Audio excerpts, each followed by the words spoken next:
Women that rely on alcohol, shopping, drugs, cigarettes, news outlets, reality TV. These are just some examples, right? So bachelorette, bachelor, getting caught up in Love is Blind or some TV series or something like that, just going on about it all the time.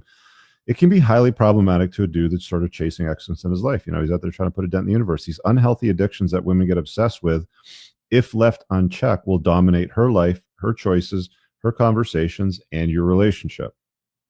Addicts usually become self-destructive. If it's affecting your life, then it has become an unhealthy addiction. A woman who's addicted to reality TV shows will talk about the mindless drama between characters in a show nonstop. Alcoholics are always looking for the next drink. And anyone that's ever dated a woman that's addicted to antidepressants knows how badly it affects her body weight and her lack of sex drive. Don't let women that make their addictive problems your problems. Smart men don't invite these women into a long-term relationship, especially the ones that have these addictions. It's not your job to save or cure them. If they've acknowledged that they have an addiction and are working on their problems with a professional, good, let them. But keep her at arm's length as a plate until she's shown genuine progress for several months. Also, make sure her addictive personality isn't replaced with one addiction for another. I haven't hung around with female friends that often in my life. You guys know my take on that. I think that, men and women, it's like relationships, sex, FWB, whatever it happens to be. But there's usually like an intimacy component associated with it. And most guys that I've noticed that have addictions, they have it for a lifetime. If they're addicted to like smoking or drugs or alcohol or something like that, what they'll usually do is they'll go through AA and then they don't touch it ever again. That's it, because they know that they have like a bad addiction. So with women, the way that I've seen it pop up with them is it's like smoking is, obvious thing. She knows smoking is not good for her. She's reading a book or getting hypnotized to stop smoking and to kick the addiction sort of thing. That's a clear indicator. So that's a good thing, right? Another like unruly or unheard of often type of addiction is like women like to shop. Okay, Moff, you know this. Chicks dig shopping, whatever. And I've seen situations where chicks will go out and they'll buy like 4 or 5 lampshades or 4 or 5 different lamps, and then they'll bring them home and try them on the nightstand. They'll keep the one that they like best, and then they'll go and return the other 4, right? And it's like, you've spent a day shopping for lamps, then you bring them all the way home, then you stand them on your nightstand, you look at them, maybe take a picture, put on Instagram, put a poll or something like that, and then you decide which ones you don't want. And you have to haul them back to the store and stand in another lineup to go and return it to get your in-store credit or your refund or whatever. It's just such a waste of time, right?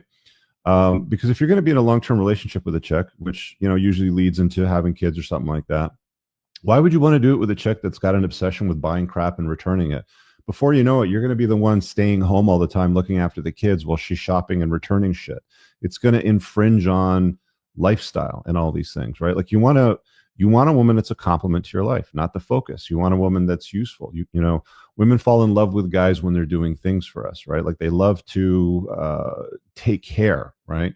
And if they're tasked with something useful and productive for the relationship, hopefully they're not going to be spending time on addictive pursuits like gossip, like mainstream media, blah, blah, blah, like The Bachelorette or whatever TV show is trending for them that they have to talk about with all their girlfriends. Not having social media is a really, really strong green flag. When I was on this rally this weekend, Moff, we were out in Montreal, and one of my buddies, I brought this girl along with him that he's been dating for about a year. So we're shooting the shit. He knows what I do obviously, and I'm like, so how'd you guys meet? This and that, and why'd you end up selecting her? And like, one of the things he said was, she doesn't have any social media. She has no drama. Like, she has no addictions to anything. She has no drama in her life. Like, she doesn't look at crap. Like, she legit has a private small Instagram account just for family, and that's it. And there's nobody else on that account. I'm like, that's very good. This 23-year-old chick, right? I'm like, good for you, bud.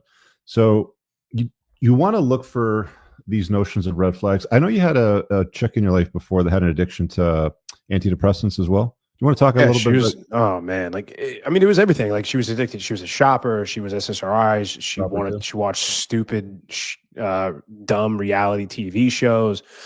Shopping was a big thing. Like she was one of these chicks that are like, I'll never wear. I need to have a new outfit because I'm going to the Hamptons for the weekend with the girls, and I need to make sure I have new outfits or 3 or 4 new outfits that I'm never going to wear again. Right.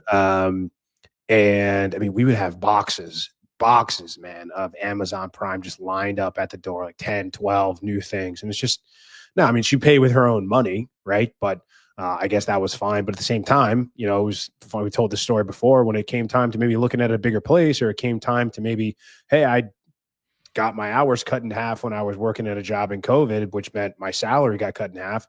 Was she going to help chip in for half the rent, for more of the rent? No, I was still expected to pay my exact half while she was spending her surplus of money on shoes and clothes and all that bullshit. Social media was a huge one for her. Yeah, you name it, man. I mean, it's a huge, huge red flag. It's, and a lot of guys aren't going to want to hear this. And this is just the cold hard truth. Like, I'm sorry that this is the world that we live in, guys. But if you're going to be in an LTR with a chick, if you're going to, you need to be the leader in almost pretty much every single aspect. That includes monitoring what she's doing on social media. You know, tell her she needs to have it private. If she's going to push stuff on her Instagram stories, you need to tell her that it needs to be just her very close friends, family, and you. Like, there's no posting stuff for strangers in any way, shape, or form. If she's spending too much time scrolling stupid TikTok reels or whatever, or Snapchat, like, get those. I mean, like, I don't date girls that have TikTok on their phone. I don't date girls that have Snapchat. I don't date girls that spend their days scrolling Instagram reels and mindless stuff, because everything on there is fake. Everything they see, like, a lot of guys don't understand this. It's everything on there is manufactured, especially if they're looking at couples videos and it's new 2025 couples challenge. Who was and they have these song and dances and things like that. Or even, I mean, even if it's, I'll take it so far as I've said this before, like reading, she can get too involved in that sort of stuff. She starts reading 50 Shades of Grey or all this sort of stuff where you get these ideas in her head that, well, why can't you be more like this fictional character in a book that doesn't exist in real life that somebody just created and wrote? It's like, because that person doesn't exist. So anything can turn into an addiction if she's got that sort of personality. You'll notice this with women that will get super laser focused on one thing for like spurts. If yesterday she wanted to be a model, the next day she wants to go to law school, now she wants to be a bartender, now she wants to get her personal trainer, now she wants to be a realtor. Those are all things you guys should be on the lookout for. But yeah, man, my ex in particular, she had this her daily cycle was wake up groggy because she took a sleeping pill the night before to fall asleep. And that's comes into factor because she would get up, have a huge coffee, go get a huge coffee, like a 24-ounce, 36-ounce coffee from Dunkin'. She would drink that throughout the afternoon because she needed to stay awake. And then she'd finish it through 4 or 5 in the afternoon, 3, 4 in the afternoon. And then she could never fall asleep on time because she was still wired from caffeine. So what did she do? She took a sleeping pill. And then it was this crazy thing. And then she would take her SSRIs. And then she had bad side effects from one of the SSRIs, so she had to take another one to counteract the effects of the first SSRI. It was unbelievable, man. So, yeah, it's this is a big one. It doesn't always have to be alcohol and drugs. I mean, that's like a non-starter. If a girl is always drinking, getting fucked up, sloshed, if she has any sort of addiction or does any sort of hard drugs on any sort of regular basis, then that's obviously a non-starter. But don't overlook the shopping addiction. Don't overlook the social media, the attention addiction, the addiction to these slop reality TV shows, and investing a lot of time and energy into the lives of people that don't know you exist. Yeah. All right, guys. I really hope that you enjoyed that clip. If you want to check out the full-length podcast episode, you can find that right over here. Also, make sure you visit my website over here where you'll find my supplements, the opportunity to book me privately one-on-one for coaching, and most importantly, my new School of Unplugging, which you'll find on the courses tab. Newer to the channel, hit subscribe.